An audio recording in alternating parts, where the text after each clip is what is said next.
Dans cette vidéo, nous allons découvrir 3 formes de punition émotionnelle que peut vous infliger une personne. Vous avez été dans des liens avec certaines personnes, vous avez été dans des relations, amitiés, et vous avez offensé une personne. Et cette personne a décidé probablement de se venger ou de vous punir. Mais vous, vous ne savez pas. Donc vous êtes dans une situation, vous vivez quelque chose, vous ne savez pas ce que c'est. En fait, les gens peuvent décider de vous punir de façon émotionnelle. De façon consciente comme inconsciente, les gens peuvent le faire. Peut-être que vous, même qui regardez cette vidéo, vous avez eu déjà à punir certaines personnes, peut-être de façon consciente comme j'ai dit, ou inconsciente émotionnellement. Et donc, je vais vous donner ici 3 formes de punition émotionnelle que je retrouve souvent, que les gens subissent naturellement.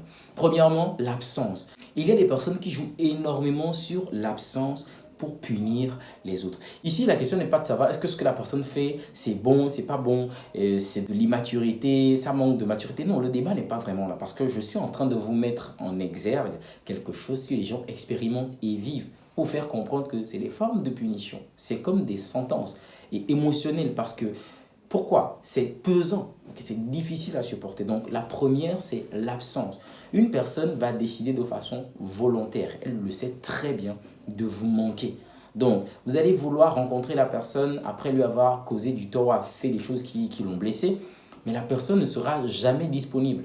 Vous allez continuer par communiquer, par chatter, la personne discute avec vous, mais en vérité, lorsque vous allez vouloir dire ok, on se rencontre, on se prend tel jour pour discuter, la personne dira justement non. Eh bien ça, ce n'est pas gratuit. La personne sait bien ce qu'elle fait. C'est une forme de punition. Tout simplement parce que vous serez tellement gêné, vous serez dérangé. Parce que vous voulez rencontrer la personne, lui expliquer ce qu'il en est, pourquoi c'est arrivé, pourquoi j'ai agi de la sorte. Mais la personne n'est pas disponible justement. Et c'est des choses qu'on ne peut pas forcément discuter au téléphone. Il y a des personnes qui vont dire, ouais, on peut parler au téléphone. Non, pas du tout. Il y a des situations qui nécessitent qu'on rencontre la personne. Mais justement, quand la personne n'est pas disponible, comment on fait? Mais c'est lourd à porter, c'est très difficile à porter. Donc ça, c'est la première forme de punition, de sentence émotionnelle que vous pouvez vivre dans vos relations, que les gens peuvent vous faire subir justement. La deuxième, c'est bien sûr le silence. Alors ça, c'est très, très, très pesant pour beaucoup de personnes. Lorsque tu t'es disputé avec une personne, lorsque ça ne s'est pas bien passé avec la personne, et que tu veux bien communiquer, t'expliquer, t'ouvrir, mais la personne qui est en face ne laisse pas de faille justement. Elle ne veut pas communiquer. Et tout ce qu'elle te sert, c'est le silence. T'as beau faire les démarches, tu veux mettre le doigt sur le problème que vous avez, mais la personne, elle reste silencieuse. Okay? Elle est distante, elle est silencieuse, elle ne parle pas du sujet. Elle peut même peut-être parler avec toi de certains sujets, mais elle n'aborde pas ce sujet-là.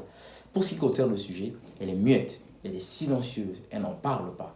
Croyez-moi que c'est des choses qui sont énormément difficiles, qui sont insoutenables à porter. Et je tiens à préciser que en fait, ça fonctionne dans les cas où vous êtes conscient du tort que vous avez causé à la personne. C'est-à-dire, vous êtes conscient que vous avez blessé la personne. Vous êtes responsable. Vous trouvez que ce que vous avez fait, vos agissements ne sont pas vraiment très bons et vous avez envie de corriger ça. Je voulais le préciser parce que c'est dans ce cadre que ça fonctionne.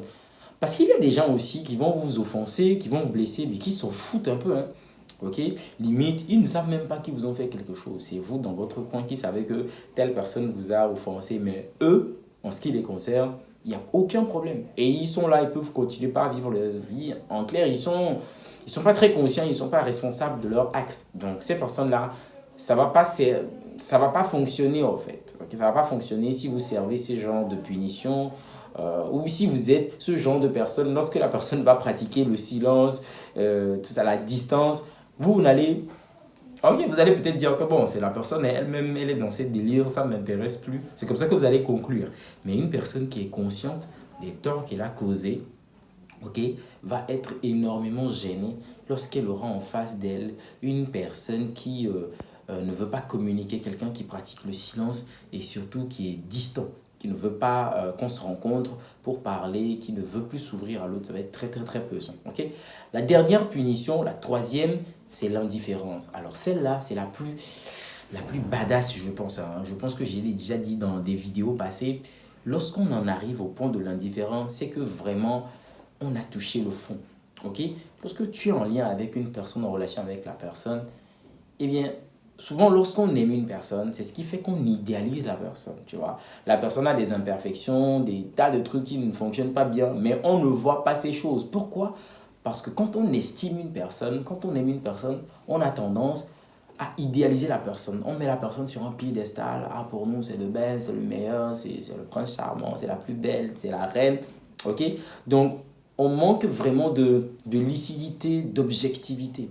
Mais ce qui se passe, c'est que pour arriver à ce stade d'indifférence, eh bien, lorsque tu fais quelque chose, eh bien, le voile tombe. C'est comme un voile qui tombe et la personne, pour elle, tu ne représentes absolument rien.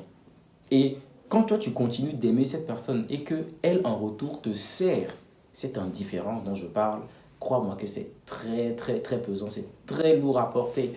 Et ça, c'est une punition aussi, ok, émotionnelle, je le mets dedans parce que tu veux vraiment recoller les choses, tu veux que les choses redeviennent comme avant, mais c'est compliqué parce que vous avez déjà passé un cap. Tu es à un stade où la personne, pour elle, tu ne représentes plus ce que tu as été dans le passé.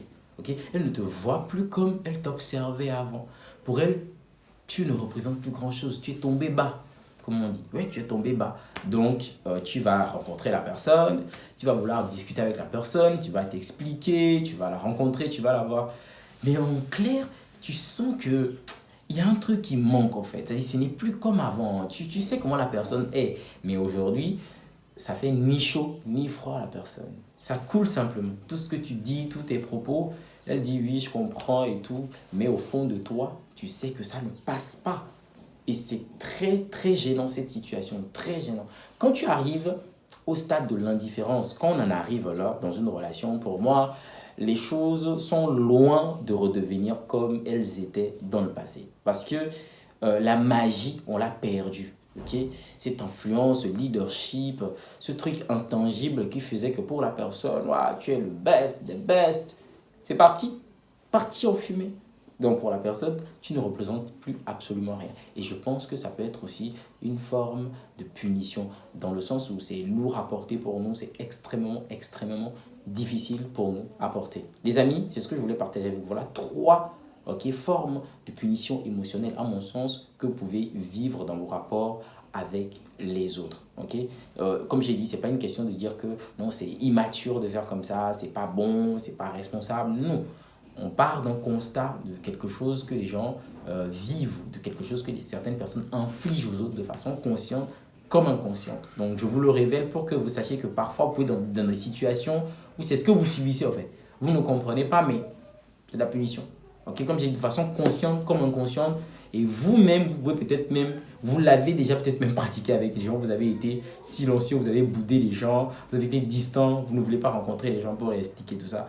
On connaît un peu comment ça fonctionne. Les amis, c'est tout pour aujourd'hui. Si vous avez aimé cette vidéo, un pouce bleu pour le notifier, ça fait toujours plaisir. Et on se dit à la prochaine dans une nouvelle vidéo.